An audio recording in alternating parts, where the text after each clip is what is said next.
Hi guys, and welcome back po to our page Philippines. In this video, gawin po natin ang weekly horoscope for February 24 to March 2 para po sa may mga sun, moon, at rising sign na Sagittarius. Kung bago kayo sa channel, please click the subscribe button, bell notification, and like this video as well. And the readings are for guidance purposes, so use your free will wisely. Hindi niyo po alam kung ano yung sun, moon, at rising nyo kasi importante po ito. Sa dulo po ng video natin, may link po tayo para dito. And sa mga nais po magkaroon ng access sa ating mga exclusive videos like yung extended readings, i-click nyo lang po yung join button sa baba and there will also be additional perks depende sa level na pipiliin nyo.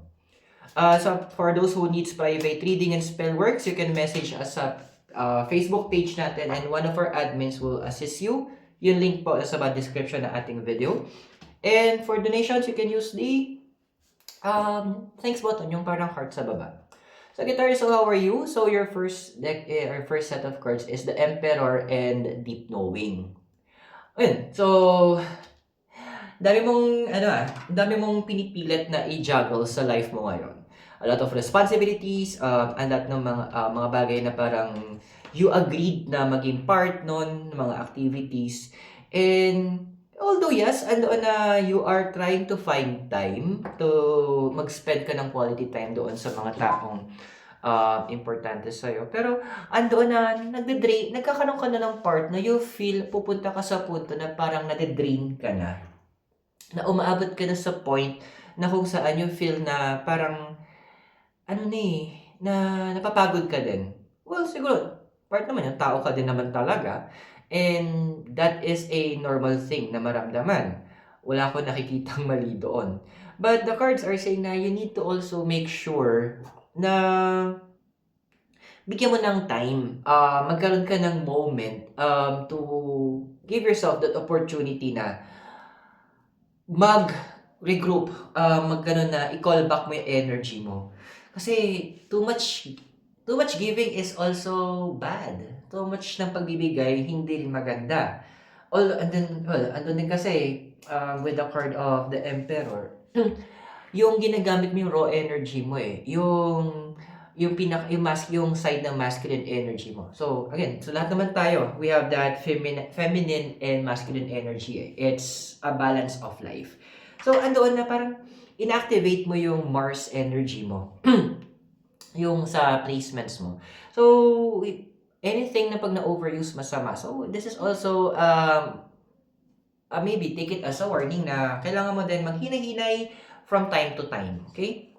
Now, what's crossing you is the Three of Wands. Medyo, ironic lang. And to be fair, ito yung dahilan eh, kaya hindi mo nabibigyan ng chance yung sarili mo. Kasi, so many things to do, so little time. Well, totoo naman. Kaya pa doon papasok yung i-prioritize mo. Ano ba yung mga importanteng bagay? Ano ba yung dapat inuuna mo? Don't spread yourself too thin. Huwag mo naman na ibigay masyado yung sarili mo. You've been always there for other people. Lagi kang available para sa iba. Pero gusto ko itanong, sino yung available para sa'yo? Diba? It's something that you also need to, isang bagay na kailangan mong gamitin as your filter. Kung sino ba yung mga iyong didikitan, sino yung papahalagahan, sino yung bibigyan mo din ng attention mo. Kasi what I'm seeing here din, well, siguro sa guitarist ka na, and talagang travel is in your blood. Ando na hindi ka rin mapakali. Yung basta may part na konting gumala lang, makalabas lang doon sa hawla mo or doon sa kinakalagyan mo. It's necessary. So, parang iniisip nyo, hindi, nakakapagpahinga naman ako, especially kapag lumalabas ako or what. Well, yes, we can consider that. Kasi may yung lola ko nga, pag sabing magpapahinga, nagugulat ako, nagtatahi eh. Andun sa makina, nagtatahi. Pero andun yung pahinga na, literal na magpapahinga, you will need to regain your sleep. Andoon na sarili mo yung asikasuhin mo, you need to pamper. Kasi, yun yung medyo na-neglect mo na ngayon eh. Because your Mars energy is too active. Now, yung desire card mo, meron tayo itong judgment, tsaka new life. Ayun. So, may mga gusto kang tapusin. Hindi ko alam kung tapusin in the sense na Yung iba figurative, and yung iba gusto mo literal tapusin na talaga.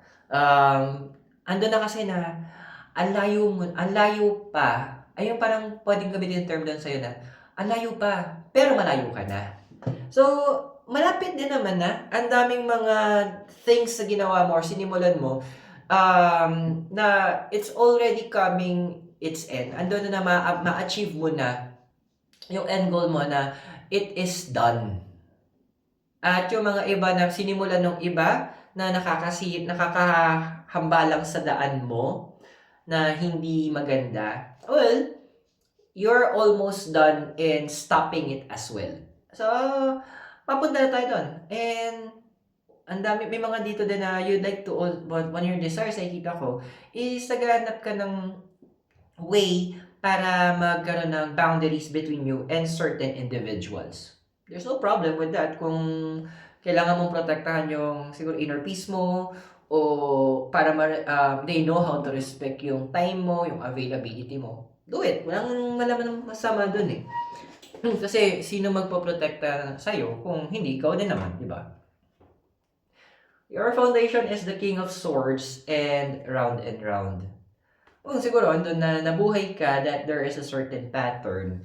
And parang ngayon na medyo gusto i-lessen ng universe yung mga activities mo, may iba sa inyo, nafe-feel nyo na parang, hala, hindi ako productive, or hala, walang magandang nangyayari, or hala, hindi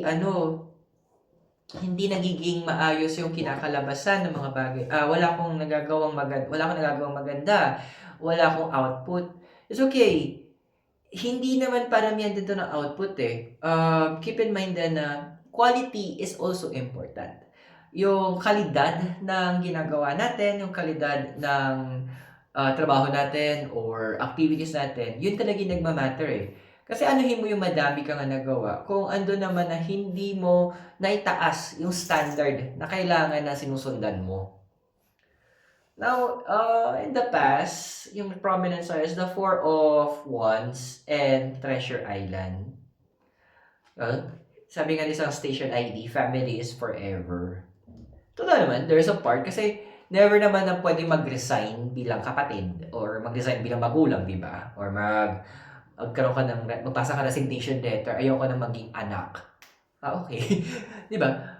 That relationship will always stay with us. Unlike yung mga friends natin or lovers or partners, mawawala eh. But yung, para sa'yo, yung blood, the connection with the blood between a person, that's very important. Well, I understand din naman. Pero andun kasi, na sinasabi din ng Treasure Island sa'yo, na you need to also know, or you need to understand, na everything na susobra doon sa binibigay natin sa pagpapahalaga and then we are sacrificing ourselves na is not actually love anymore. Kasi if you love let's say, mahal mo yung family mo, aalagaan mo din yung sarili mo because gusto mo na nandun ka para sa kanila.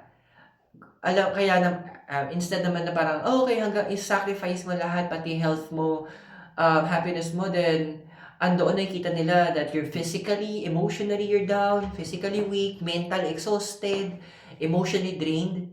Hindi ginawa mo to kasi love your family. Do you think that matutuwa din sila? Of course, mas gusto nila kasi sinishare nila yung moments, the time with you. Yun yung target nila. Yun yung end result sa dapat mong maintindihan or ibalik mo yung focus doon. You are doing this because of them. You're doing this for them. And you're doing this because gusto mong at the end or habang in the long run, ite-treasure nyo magkakasama. Hindi yung sila lang kasi nga, ayun, hapo-hapo ka. So, kalma-kalma lang din. Huwag natin masyadong palabasin yung ating aggressive energy which is in your Mars. Now, yung possible future mo, we have here the Four of Pentacles and all that glitters. Well, possible future as ikaw, well, andun yung part na I like yung iba ginagawa ng iba sa inyo talaga. Hindi ko alam kung ledger ginagamit nyo or gumagamit ka siguro ng Excel file para i-track down yung ins and outs ng mga finances nyo and also yung mga schedule of activities nyo. Ano na pinapaalala sa'yo ng Four of Pentacles yung iba sa inyo na hindi siya ginagawa. It's time na medyo busisiin mo. It's time to take note, take record of the things that you're doing, yung mga activities. Para nakikita mo na nakakapag-reflect ka na, ay, ang dami ko pala nagawa this day. May mga minor things ako na-accomplish. And pag pinagsama-sama yun, it's also already a major accomplishment eh. Diba? If you have one, if your target is, sabihin natin 10, and you made 5 small accomplishments, diba? That's already 5. You're halfway through. So, andoon na para makita mo din, paano may babalance yung sarili mo. Hindi yung bira ka ng bira. And then, next thing you know, yung katawan mo, nanghihingi na ng, uy, pahinga naman tayo. So, mahirap yun kapag katawan ang naningil sa atin. Kasi, talaga pag suminaningil yun, pahinga kung pahinga, wala ka magagawa. So, if the readings po is nakaka-resonate kayo, meron po tayong extended readings. I-click nyo lang po yung join button kung saan itutuloy natin mas malalim yung readings nyo. Plus, may mga additional perks po for depende sa levels. Okay, so tuloy natin. Yung physical environment mo, we have here the Four of Swords and Blessed. Well, good thing naman, may mga tao na nagpapaalala sa'yo na ano yung na kailangan mong munang give way sa sarili mo. Andoon na huwag ka masyadong nagpapa-overwhelm sa mga nangyayari. Andoon na, even hindi lang basta hindi lang basta mga tao to eh. I'm also seeing some of you na mga fur parents na even your pets parang nagpapaalala na, uy, cuddle time muna tayo, or playtime muna tayo, or kain muna tayo. They're being also used by the universe para andoon na ma-set into balance ka. Andoon para hindi ka naman na nagmamukhang workaholic. Kasi may mga important things in life na hindi pa napagdumaan yon, hindi na natin may babalik. Like this one, ayan, umakyat si CB para magpa-cuddle. This is, ayun, moment na to, this may not happen again. Pwede maghintay ulit ako ng moment na yon. So, once it's there, grab it. Para din sa yun. Your emotion environment is a temperance and loyal heart. Alam mo yung iba sa inyo yung mga tanong na, I've been loyal to a lot of people. Naging loyal ako, naging tapat ako sa maraming tao. Sino yung mga loyal sa akin ngayon? Sino yung parang tatapat doon sa mga ginawa ko? Sino yung magsusukli doon sa mga binigay ko? This is also a good time to reflect. May nabasa ako kanina lang. Yung mga tao na hindi tumawag sa'yo ng oras na kailangan mo sila, huwag mong sagutin yung tawag kapag andoon na nananalo ka na. I hope you get that. Huwag mong entertain yung mga taong andyan lang kapag may kailangan, o andyan lang kasi nasa taas ka. Yun yung mga kailangan mo talagang mag-distance sa kanila kasi siguro pwede siya tawagin mga linta. Ayan. Build boundaries against them. Kasi wag tayo magpa-drain. Ano yun? Para silang vampira, di ba? Kasi para silang mga lamok. Pag may masisip-sip na dugo, go lang. Tapos pag wala na, goodbye na sila. I know. Those are ng mga fair weather friends. Remove them in your life. Your hopes and fears, may have here the Queen of Cups and clean it up. Ano yung part na gusto natin na malambing, madami sa inyo regardless babae, lalaki, or sun, moon, or rising na Sagittarius, gusto nyo din na parang milambingin kayo. As a fire sign, andoon na passionate ka din. Siguro that's one of the traits kasi, passionate kayo sa mga ginagawa nyo, sa mga sinasabi nyo. Kung meron kayo kailangan aralin, intindihin, andun yung dedication nyo. Ngayon, ang winawish, isa sa mga hinuhope nyo, sana naman may mga maglambing sa akin, sana naman na meron makaalala sa akin, sana naman meron magbigay ng tamang moment to remember me. Yung mga tipong, actually, ang babaw din ng happiness nyo yung mga simpleng dalan lang kayo ng maliit na chocolates, ganyan, or kunyari, nagbakasyon si ganito, isabay ka kahit keychain lang, andoon na parang, oh, naalala ko, na tumataba yung puso nyo, andoon na, nache-cherish nyo yun, andoon na sobrang tumatanim sa'yo, tumatatak sa inyo yun. So, yeah, the universe will be, that will be also a good sign of people you need to keep in your life. Kasi, alam mo yung tipong nagbigay sila ng walang hinihingi ng kapalit. Treasures yung mga ganong klaseng tao. Sila yung mga diamante at gunto ng buhay. Now, your possible future, meron tayo itong King of Wands and Chopwood. Ito na nga. Ayan. Paano ba i-put into the right words? Medyo dalawa siyang reading. Doon sa mga naghahanap ng change sa life nyo, medyo stay put muna kayo kung nasan kayo. Kasi may iba sa inyo naghahanap ng bagong excitements in life. Naghahanap ng mga bagong adventures, ganyan. Kasi sa guitar is also a sign of, is a zodiac sign of adventure eh. Stay put muna kayo. Huwag nyo muna kayong pabugso-bugso.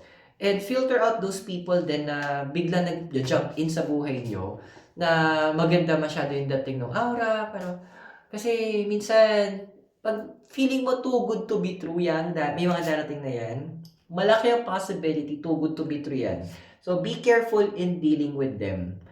The second part nung reading, dito sa possible future sa iba sa inyo, is ang nakikita ko dito na sa cards na, andun na may you will have this intuition na parang may mga i-move kayong mga activities, may mga i-move kayong mga schedules.